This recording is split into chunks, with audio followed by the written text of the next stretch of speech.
आप देख रहे हैं जनता मंच। राजा भैया के बाद छोटे भाई के बगावती सुर। पूर्वांचल में बीजेपी की हार पर किया बड़ा खुलासा। बीजेपी के बड़े नेताओं पर फोड़ा हार का ठीकरा। बताई वजह, आखिरकार क्यों यूपी में आई इतनी कम सीटें। उत्तर प्रदेश में लोकसभा के चुनाव के रिजल्ट की बीजेपी के लिए संतोषजनक नहीं थे।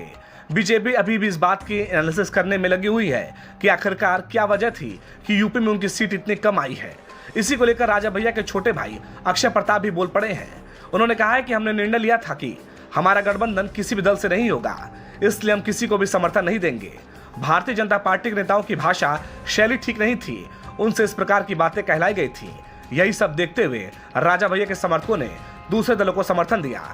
राजा भैया की मुलाकात अमित शाह से होने को लेकर अक्षय प्रताप ने कहा कि उन्होंने पूरे सम्मान से हमसे बात की, लेकिन राजा भैया ने कहा कि हम किसी को भी समर्थन नहीं देंगे। राजा भैया ने कहा कि कुंडा में 10,000 ठाकुर हैं और अन्य जाति के लोग खास करके युवा राजा भैया को बहुत मानते हैं। अक्षय प्रताप ने आगे कहा कि 1996 के बाद से जिस तरह प्रतापगढ़ को ललकारा है, प्रदेश में राजा भैया के चाहने वालों ने उनका जवाब दिया है। उन्होंने कहा कि जहां जहां राजा भैया के चाहने वाले थे वहां वहां बीजेपी को ठेस पहुंची है और प्रतापगढ़ में राजा भैया के चाहने वालों ने बीजेपी को तगड़ा जवाब दिया है। उन्होंने कहा कि हमारी पार्टी बिना गठबंधन के ही पैदा हुई है और प्रदेश में तीसरे नंबर की पार्टी है।